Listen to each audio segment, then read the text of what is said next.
हमारी संस्कृति, हमारे संस्कार सदा रहे हमारे साथ। भारत के महान ग्रंथों और काव्यों का संपूर्ण संकलन। सब्सक्राइब करें तिलक।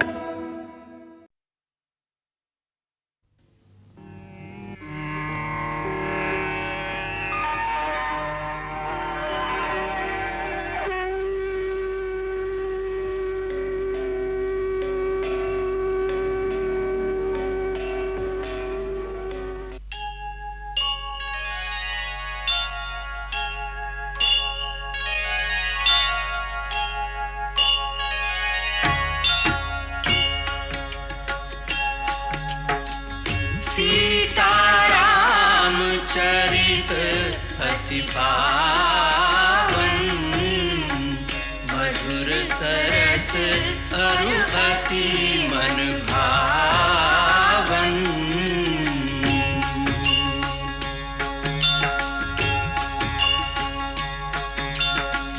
पुनि पुनि कितने हो सुने सुनाए, की प्यास बुझत न बुझाए।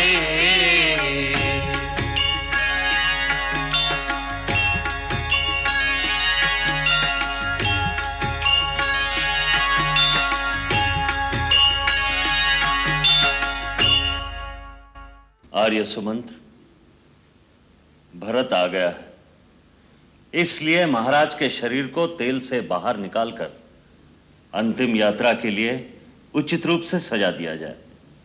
अच्छा हुआ कि कुमार सीधा माता के कक्ष में गया, अन्यथा यह करुणाजनक दृश्य उससे सहन नहीं होता। आप तैयारी कीजिए, मैं भरत को जाकर संभालता हूं। जो आज्ञा गुरुदेव।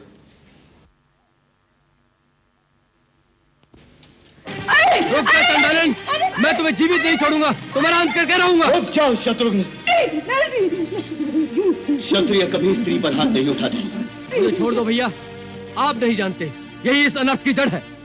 मुझे सब बातों का पता चल चुका है, यही है, इसी के कारण आज रघुवंश की सारी सुख शांति का नाश हो गया है। इसी के कारण हमारे पिता नहीं रहे, श्री राम और सीता भाभी वनों में मारे मारे फिर रहे हैं। मैं तभी मेरे हृदय की अग्नि शांत होगी। रुक जाओ, इसे तलपा तलपा कर मारूंगा भैया, तलपा कर मारूंगा। जाओ शत्रु, जो तुम इसके साथ करना चाहते हो वही मैं महारानी कैकेयी के साथ करना चाहता हूँ, परंतु क्या करूं, विवश इतना सोच उसके पश्चात भैया राम हमारा परित्याग कर देंगे। बड़ी से बड़ी उत्तेजना में भी वो हमें धर्म की मर्यादा छोड़ने की आज्ञा कभी नहीं देंगे। तो क्या इसे ऐसे ही छोड़ दे? शत्रु, श्री राम जब हमारे राजा हैं, वही इन राक्षसियों को दंड देंगे। जाओ माता, चली जाओ, चली जाओ यहां से।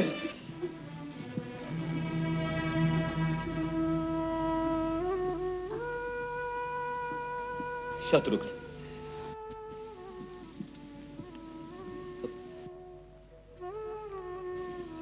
माता कौशल्या को मैं क्या मुंह दिखाऊंगा,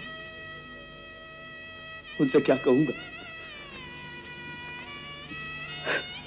उन्हें कैसे समझाऊंगा कि मैं निर्दोष हूं।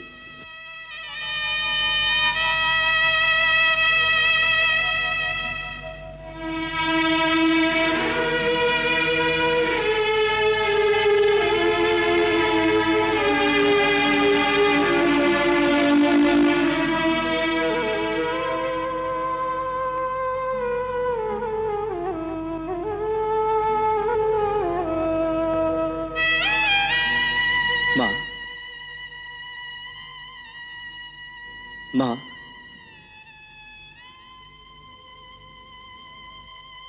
मां, मैं हूं भरत।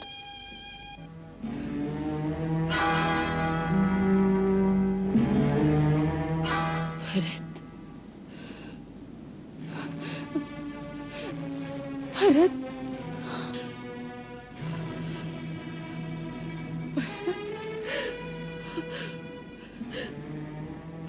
भरत तू आ गया पुत्र। मैं तेरा ही रास्ता देख रही थी। यहाँ मेरी बात कोई नहीं मानता। मुझे मेरे राम के पास कोई नहीं ले जाता। अब तू तो राजा बन गया है ना। मैं प्रार्थना करती हूँ अपनी सेना को आज्ञा दे दे, जहाँ राम को छोड़ा है उसी वन में उसकी माता को भी छोड़ा है। माँ, माँ, अगर आप भी राम के पास वन में चली जाएगी तो ये भरत किसकी गोद में बैठकर रोएगा? भरत। माँ, क्या केवल राम ही आपका पुत्र है? नहीं भरत। भरत नहीं? मैं तो इसलिए आपके पास आया था कि आप अपने स्नेह का हाथ मेरे सिर पर रखेंगी, मेरी घायल आत्मा को अपने आंचल की छाया में शरण देंगी। परंतु मेरे भाग्य में मां का प्यार कहा। नहीं भरत नहीं। मेरे पाप का यही दंड है। माता, मेरा एक ही पाप है कि मैंने कैकेयी की कोख से जन्म लिया, परंतु इसके लिए वो विधाता दोषी है, मैं नहीं। विधाता ने इस संसार में कैकेयी जैसी क्रूर नारी को जन्म ही क्यों दिया? और अगर जन्म देना ही था तो उसे बांझ क्यों नहीं बनाया, जिससे मेरे जैसा कुल का कलंक पैदा ही ना होता? नहीं भरत नहीं। माता, राम भैया के वन में जाने से अधिक पीड़ा तो मुझे इस बात की हो रही है कि आज आपको भी अपने भरत पर संदेह हो गया। मैं आपको कैसे विश्वास दिलाऊं मातेश्वरी? मैं भगवान की शपथ लेकर कहता हूं कि जो कुछ भी हुआ है, यदि उसमें मेरी लेश मात्र भी सहमति रही है तो मेरा सारा ज्ञान, गुरु की दी हुई सारी विद्या इसी समय नष्ट हो जाए और संसार के समस्त पापियों के समस्त पापों का दंड केवल मुझे मिले। भरत। मां, आप तो ममता की मूर्ति है मां। मुझे पूरा भरोसा था कि भले मेरे राम भैया मुझ पर संदेह कर जाए, परंतु आप मुझ पर कभी संदेह नहीं करेंगी। मां, बचपन से मैंने आप ही की गोद में अधिक स्नेह पाया है, और आज अगर उसी गोद में मेरे लिए स्थान नहीं है तो ऐसे जीने से तो अच्छा है कि मुझे मृत्यु आ जाए। नहीं भरत नहीं, ऐसी बातों से तुम मुझे और दुखी मत कर बेटे।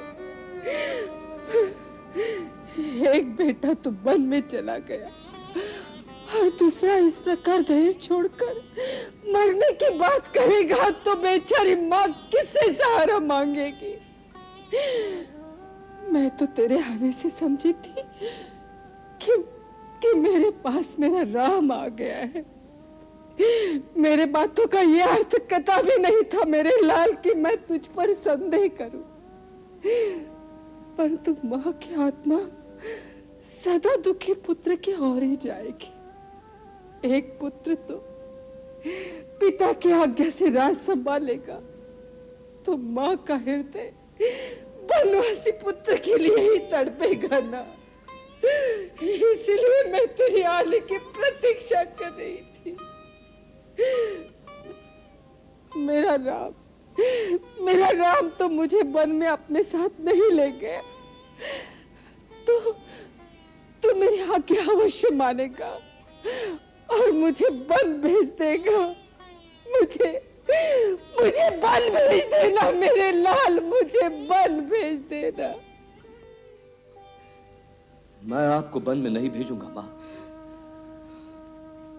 परंतु वन में जाने वाले को आपके द्वार पर जरूर ले आऊंगा।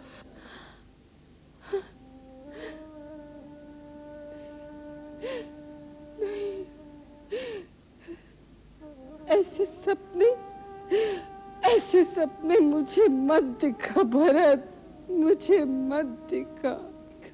इस सपने को सच करना ही तो अब मेरा कर्तव्य है।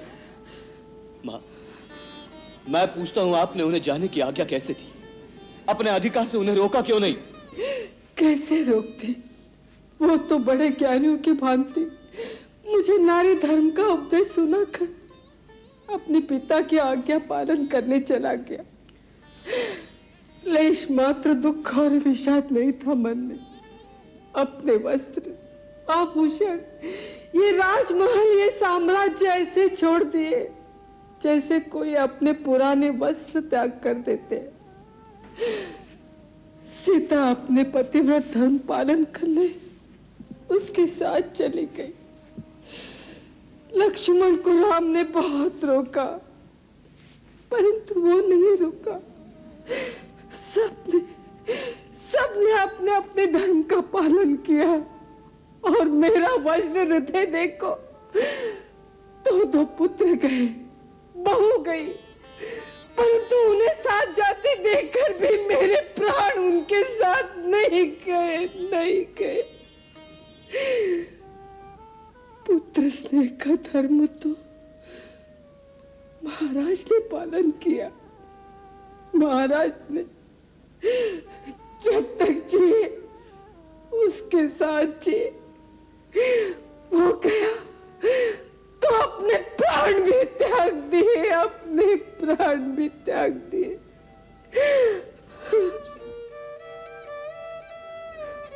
मां, मुझे ऐसे महान पिता मिले, ऐसा भाई मिला, फिर तेरे जैसी मां की कोख से जन्म क्यों नहीं मिला? कह सुत होने का कलंक क्यों लगने दिया? यदि आज आप मेरी जननी होती तो मुझे ऐसा कलंक कदापि न लगता। जन्म मरण अपनी इच्छा से नहीं होता पुत्र, ये सब पहले से ही निर्धारित है। इसी को भाग्य कहते हैं। हम सब उसी भाग्य के हाथों की कठपुतलियां बनकर नाचते हैं। कहीं ने जो कुछ किया वो हमारे भाग्य ने ही कराया, उसमें उस बेचारी का कोई दोष नहीं। माता, आप जैसी उदारता इस जगत में कहां मिलेगी? परंतु सारा संसार तो मुझी को इस अनर्थ की जड़ कहेगा भरत ने राजा बनने के लिए कैसा षड्यंत्र रचा। नहीं, चंद्रमा से आग बरस सकती है, अमृत विशाला हो सकता है, परंतु मेरा भरत राम से विमुख नहीं हो सकता। इसके साक्षी मैं संसार को दूंगी। सूर्य को किसी की साक्षी की आवश्यकता नहीं होती महारानी कौशल्या, उसका प्रकाश ही उसका प्रमाण है। इसी तरह भरत, तुम धर्म के अवतार हो। जैसे सूर्य में अंधकार नहीं हो सकता, तुम्हारा कर्म कभी धर्म विरुद्ध नहीं हो सकता। तुम जो करोगे वही धर्म का प्रमाण है। गुरुदेव, आप मेरी रक्षा कीजिए गुरुदेव। आप मेरी रक्षा कीजिए गुरुदेव, इस विषम स्थिति में अधर्म और अपयश से केवल आप ही मुझे बचा सकते हैं। इस समय पिताश्री की मृत्यु और भाई के वियोग जनित शोक के कारण मेरी बुद्धि कुंठित हो चुकी है, इसलिए आप मेरा मार्गदर्शन कीजिए गुरुदेव। कुमार, तुम्हारे आगमन की सूचना पाकर हम तुमसे यही कहने आए हैं कि यह समय शोक करने का नहीं है। तुम्हारे महान पिता की जीव आत्मा इस समय प्रतीक्षा कर रही होगी कि मेरा पुत्र आएगा और मेरा अंतिम संस्कार करके मुझे मृत शरीर के बंधन से मुक्त करेगा। तुम्हारे ही लिए उनका शरीर तैल की नौका में सुरक्षित करके रखा है। तुम्हें एक धैर्यवान पुरुष की तरह उनका अंतिम संस्कार करना चाहिए। चलो वत्स, अपने पिता के अंतिम दर्शन करो और उन्हें प्रणाम करो, अंत्येष्टि की व्यवस्था करो। चलो।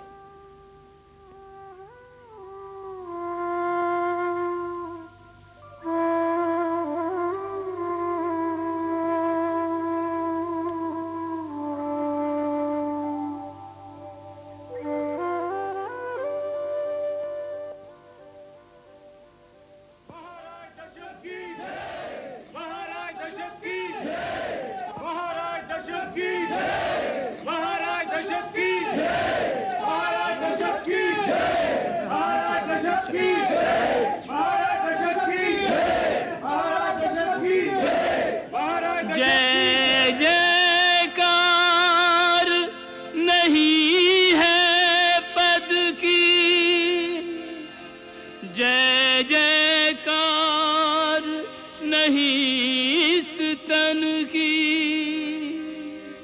तन से जो सत्कर्म किए हैं, जय जयकार है उन कर्मन की, ये जयकार है उन कर्मन की।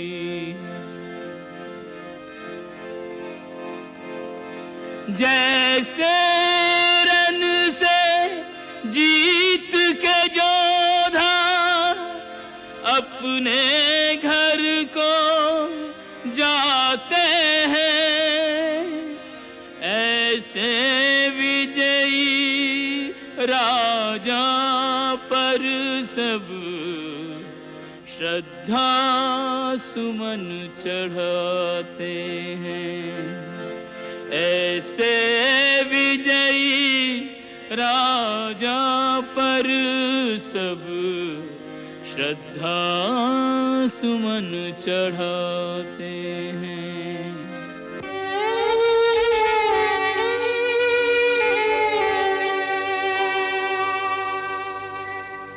बालपने में पिता पुत्र को कांधे ले दुलरावे हो, कांधा दे कर उस दुलार का बेटा मोल चुकावे हो, कांधा दे कर उस दुलार का बेटा मोल चुकावे हो।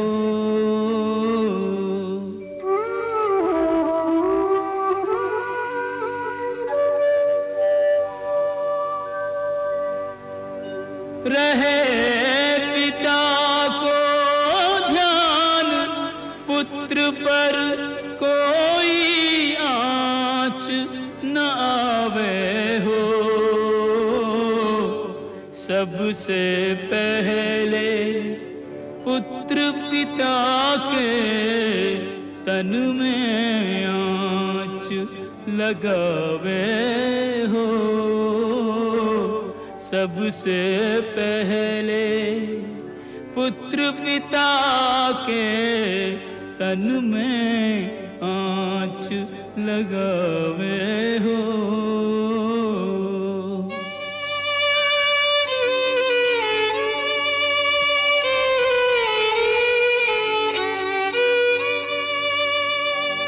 माटी की यह काया जब मरघट में जलने आवे हो, राजा हो या रंक सभी की एक दशा हो जावे हो, राजा हो या रंक सभी की एक दशा हो जावे हो।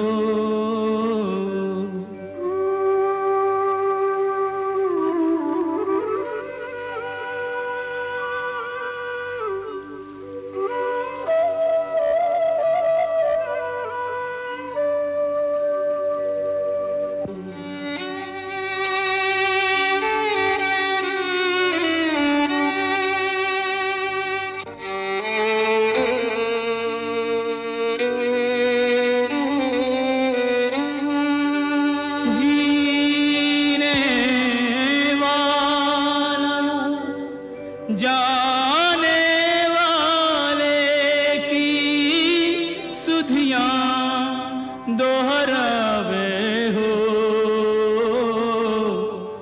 जो हो जितना निकट से उतना ही मोह रुलावे हो,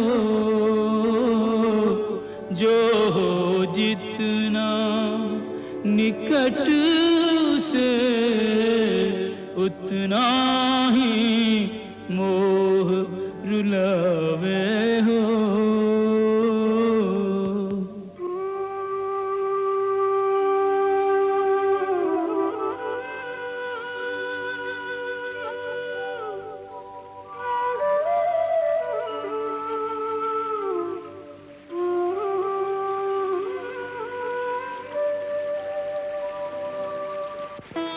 भरत, इन अस्थियों से मोह कैसा?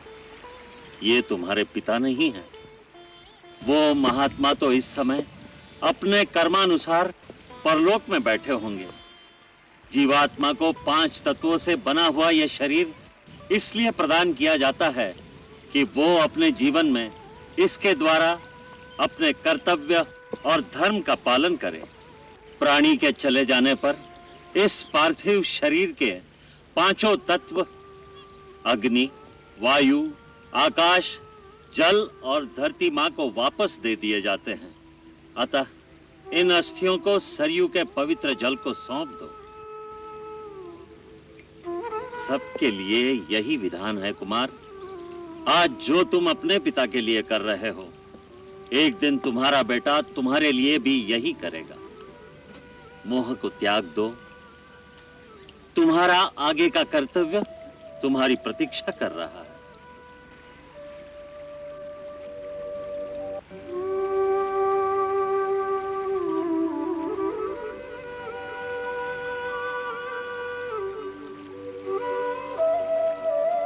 कुमार भरत, अब इन्हें शरयू नदी के अर्पण कर दो। बहते जल की धार में जो डारो बह जाए, जस कीरत सत्कर्म ही या जग में रह जाए।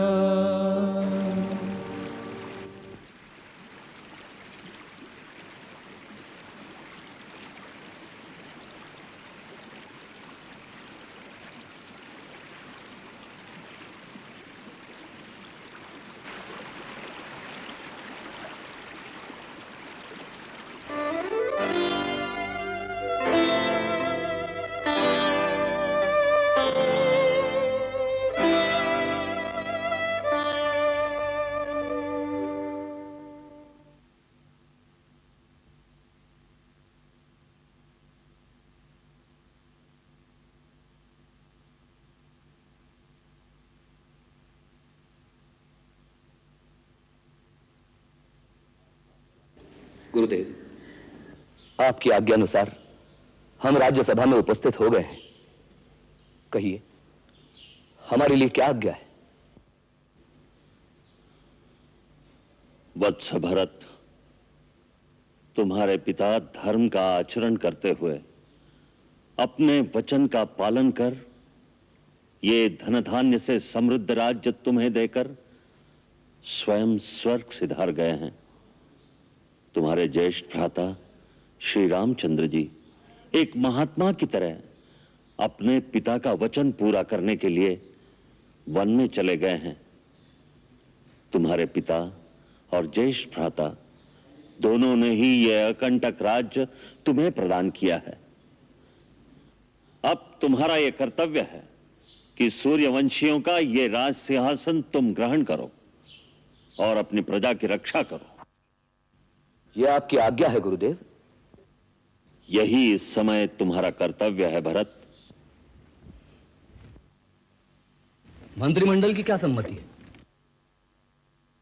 जो राज्य राजा के बिना होता है, वो प्रदेश और उस राज्य की प्रजा दोनों ही सुरक्षित नहीं होते। शत्रु ऐसे समय का लाभ उठाकर उस प्रदेश पर आक्रमण करके उसे उजाड़ सकते हैं। इसलिए रघुवंशियों के साम्राज्य को संभालने के लिए इस समय केवल आप ही हैं जो राजा बनने के योग्य हैं। यद्यपि आप ज्येष्ठ नहीं हैं, परंतु बड़े भाई की अनुपस्थिति और पिता की आज्ञा का पालन करने के लिए इस राज्य का संभालना न्याय संगत है। राजा बनने के लिए 3 बातों की आवश्यकता होती है: गुरु का आशीर्वाद, मंत्री और साथियों का सहयोग, प्रजाजन का स्नेह और विश्वास, आज मुझे ये तीनों प्राप्त हो गए। इसीलिए मैं बड़ी प्रसन्नता के साथ यह राज्य स्वीकार करना चाहता हूं। परंतु मेरे मन में एक शंका है। राज सिंहासन पर बैठने से पहले आप सब उस शंका का समाधान कर दे तो अच्छा है। क्या शंका है आपको राजकुमार भरत? कुछ दिन पहले मेरे स्वर्गवासी पिताश्री महाराज दशरथ ने ऐसी ही एक सभा आयोजित की थी जिसमें आप सब उपस्थित थे, क्यों? उस भरी सभा में महाराज दशरथ ने अपने पुत्र श्री राम को राज्यभार सौंपने का प्रस्ताव रखा था और आप सब ने एक साथ एक आवाज में श्री राम के पक्ष में अपना मत दिया था, क्यों? मैं पूछता हूं क्यों आपने श्री राम के पक्ष में अपना मत दिया था? क्योंकि राम जैसा राजा किसी देश को बड़े भाग्य से मिलता है। बिल्कुल ठीक कहा। फिर आपका मत लेने के बाद राजा ने अपनी एक रानी के कहने पर सर्वसम्मति से दिए गए जनमत को ठोकर मारकर आपके प्यारे श्री राम को घर से निकालकर वन में भेज दिया और अपनी एक चहेती रानी के पुत्र को राजा बनाने का निर्णय ले लिया। तब आप में से कोई उठा था यह पूछने के लिए कि हमारे मत का क्या हुआ? क्या आप में से किसी ने राजा के इस अन्याय के विरुद्ध उसे ललकारा? क्या आप में से किसी ने विद्रोह की आवाज उठाई?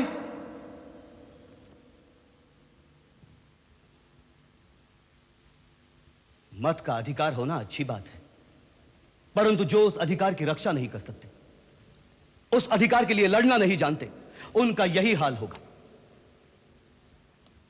महलों के षड्यंत्र से उन पर इसी तरह राजा थोप दिए जाएंगे जैसे आज आप पर मैं थोप दिया जा रहा हूं। क्या आप चाहते हैं कि इतिहास में ऐसा ही होता रहे? कदापि नहीं। तो फिर उठिए और उठाइए वो राजमुकुट और राज्याभिषेक के वो पवित्र सामग्री और चलिए मेरे साथ वन में, ताकि जिसका यह अधिकार है उसका राज्याभिषेक वही वन में करके उसे अपना राजा बनाकर अपनी अयोध्या वापस ले आए। परंतु क्या श्री राम ये बात स्वीकार करेंगे? क्यों नहीं करेंगे? यह मेरी प्रतिज्ञा है कि यदि वो ना आए तो मैं भी राजा का नहीं, उनकी तरह एक वनवासी का जीवन बिताऊंगा।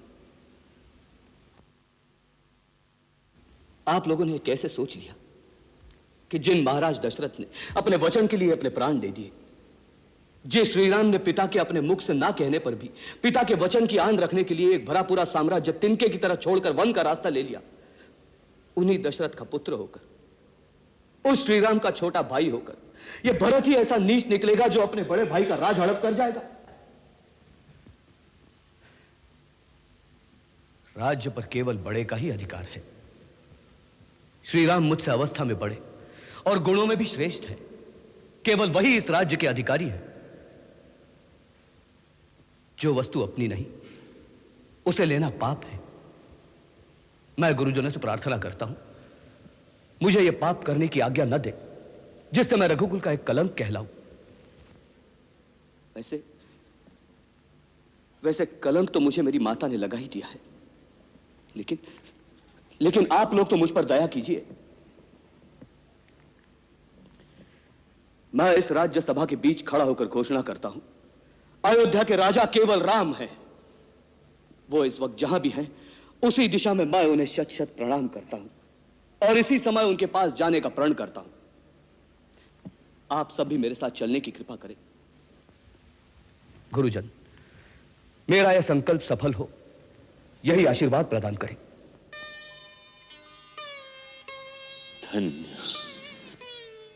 तुम धन्य हो भरत। तुम सचमुच धर्म का अवतार हो।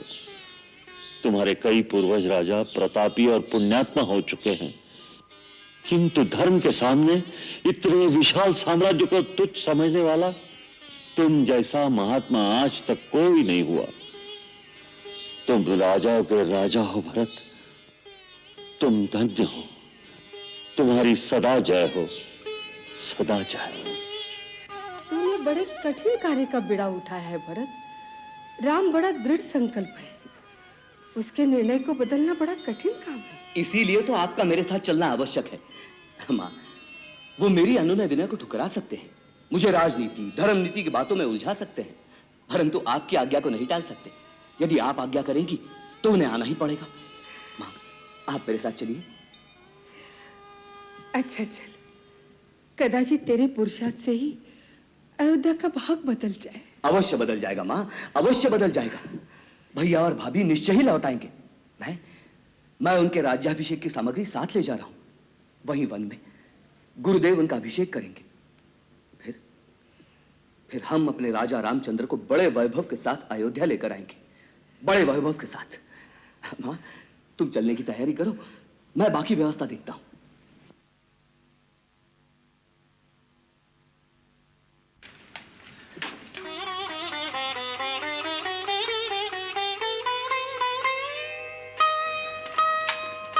भरत, मुझे कुछ कहना है। मेरी बात तो सुन ले भरत। इस तरह मुंह मोड़कर मत जा।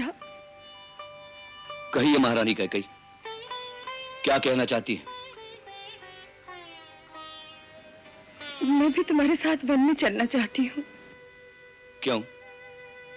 14 वर्ष का देश निकाला क्या कम है? और बढ़ाना चाहती है? भरत,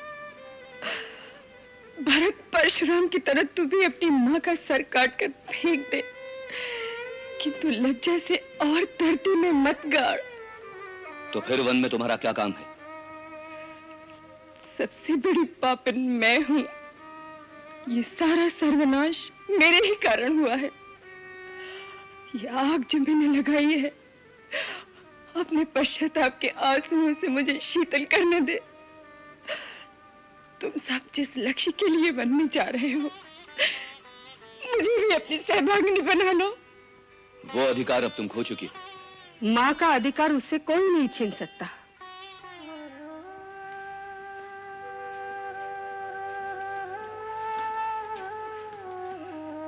भरत, ये मत भूल, कैकेयी राम की माँ है।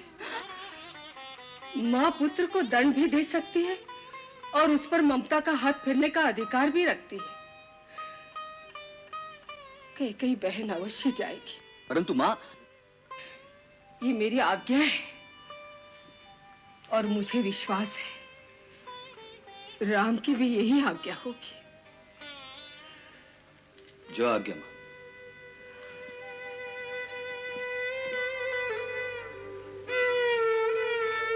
दीदी,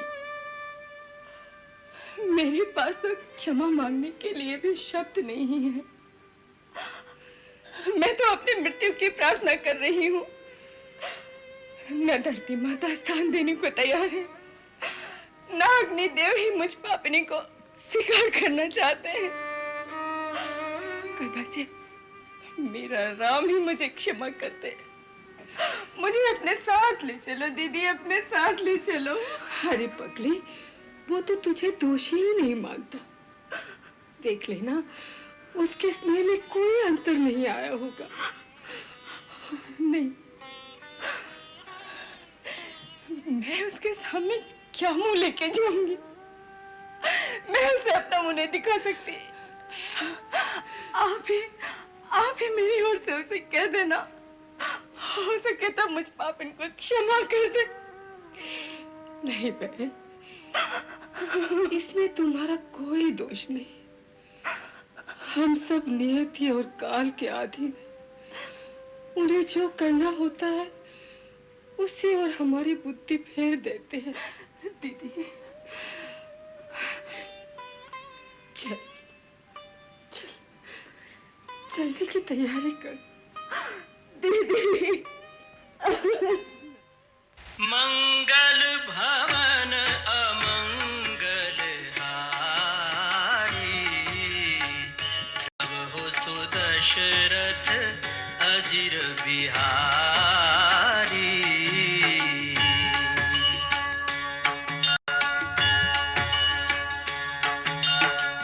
सीताराम चरित अति पावन, मधुर सरस अरु अति मन भावन।